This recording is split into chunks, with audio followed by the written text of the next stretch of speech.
For over 3,000 years, the ancient Egyptians spoke of a distant paradise, a place of shimmering gold, fragrant myrrh trees, exotic animals, and untold wealth.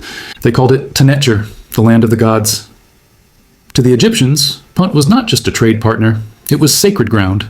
It was said that their gods were born there, and that it was the source of some of Egypt's most precious treasures. Yet despite its legendary importance, no one today can say for sure where Punt actually was. Archaeologists, historians, and explorers have searched deserts, coastlines, and mountains for centuries, but the land of Punt remains one of the greatest unsolved mysteries in human history. The story of Punt begins over 4,500 years ago, during the Old Kingdom of Egypt. The earliest known references appear in the tombs of Pharaoh Sahur around 2450 BCE. Reliefs show ships returning from a distant land, loaded with incense, ebony, and strange animals. The Egyptians described Punt as a lush, coastal paradise, a land of incense trees and flowing rivers. The people of Punt were portrayed with braided hair, dark skin, and wearing animal skins or simple linen garments. But these carvings offered few clues about location. The inscriptions spoke of a voyage down the Red Sea. But was Punt in Africa or Arabia? The question has haunted scholars ever since. Centuries later, one of Egypt's most powerful rulers, Queen Hatshepsut, would bring Punt into sharp focus. Around 1470 BCE, she launched an extraordinary naval expedition to this fabled land, one of the earliest recorded long-distance trade missions in history. At her mortuary temple in Deir el-Bahari, near modern Luxor, Hatshepsut had her artists carve detailed scenes of the voyage.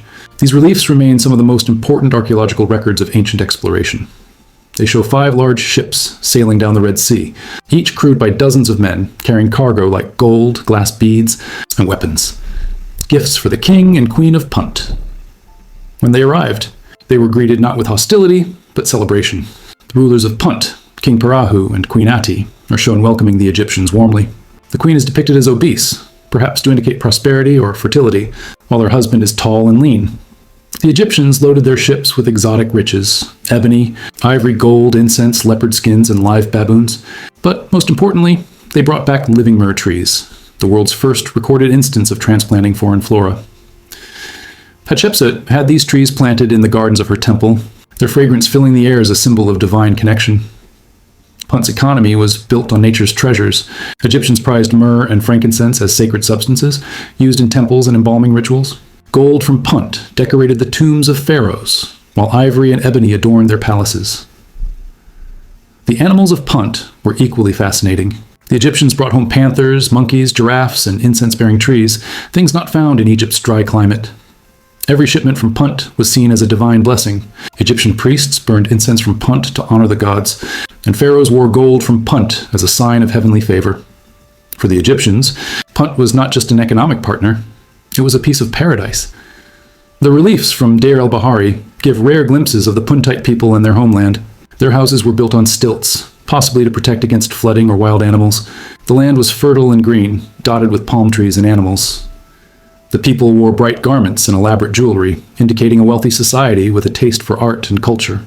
Women wore gold bracelets and necklaces. Men carried bows, spears, and curved knives. Interestingly, their ships resembled those used in the Red Sea region, hinting that Punt may have had strong maritime traditions. The art shows friendly trade, not conquest, suggesting a relationship based on respect, not domination. For centuries, the location of Punt has been lost to time. No ruins, no inscriptions, no artifacts have ever been definitively linked to it, but recent discoveries have begun to shed light on the mystery. In 2010, scientists analyzed the DNA of mummified baboons found in Egyptian tombs, animals said to have come from Punt. The isotopic signatures in their bones matched regions of modern Eritrea and eastern Ethiopia, suggesting that Punt lay along the Horn of Africa. This aligns with ancient Egyptian descriptions of a lush, coastal land accessible by the Red Sea. But some researchers argue Punt could have been across the sea. In southern Arabia, parts of modern Yemen and Oman, known for their incense trade. Others propose it wasn't a single kingdom, but a network of coastal city-states, linked by trade routes that spanned both sides of the Red Sea. The debate over Punt's location has raged for decades. Somalia theory, supported by linguistic and trade evidence. Ancient trade in frankincense and myrrh thrived there. Eritrea, Ethiopia. Theory, supported by genetic data from baboons and similarities in flora. Yemen, Dar Oman theory. These regions had strong maritime trade links and incense economies. Each theory has evidence and flaws. Somalia and Eritrea fit the descriptions of lush lands with incense trees, but archaeological proof remains scarce. Arabia fits the maritime roots, but Egyptian texts mention African animals, not Arabian ones. In truth, Punt may have been a larger region, encompassing both sides of the Red Sea, a cultural and economic bridge between Africa and Arabia. Punt's importance went beyond trade. Egyptians believed their gods, especially Ra and Hathor, had connections to the land of Punt. In mythology, Punt was seen as a gateway between the mortal world and the divine realm. By bringing treasures from Punt, the pharaohs were seen as reaffirming their connection to the gods. It also served as a symbol of Egypt's power, proof that their influence reached beyond their deserts and into faraway lands. For the Egyptians, the voyages to Punt were spiritual as much as economic, a return to the land of origin, the land of the gods. By the time of the New Kingdom's decline around 1000 BCE, contact with Punt faded. Egypt's naval power weakened, and trade routes shifted north toward the Mediterranean. Over time, Punt vanished from memory. Without written records of its own, its people disappeared from history's stage. What caused its decline? Perhaps environmental change, droughts that dried up once lush lands, perhaps wars, famine, or disease, or perhaps Punt was absorbed into emerging kingdoms along the African coast, its identity blending into new cultures. Whatever the cause, Punt became legend, a myth whispered through centuries of Egyptian history. Modern archaeology continues the search. Satellite mapping of the Red Sea region has revealed ancient riverbeds and trade harbors, possibly once part of the route to Punt. Archaeologists have found ancient Egyptian-style pottery in Eritrea and Sudan, and Red Sea ports that may have served Hatshepsut's fleet. Genetic analysis of baboons, plants, and even ancient incense residues keeps pointing back to the Horn of Africa. Some researchers believe that Punt may have evolved into early Aksumite or pre-Aksumite civilizations, which later dominated trade in the same region.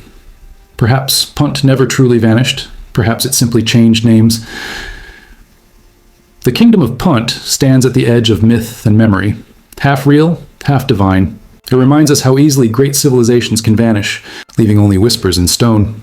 For the Egyptians, Punt was heaven on earth, a mirror of the afterlife, a connection to their gods. Today, it is a symbol of humanity's eternal curiosity, our need to understand where we come from and how far we've traveled. Somewhere along the Red Sea coast, buried beneath sand, time and silence, the ruins of Punt may still sleep, waiting like a forgotten dream to be rediscovered.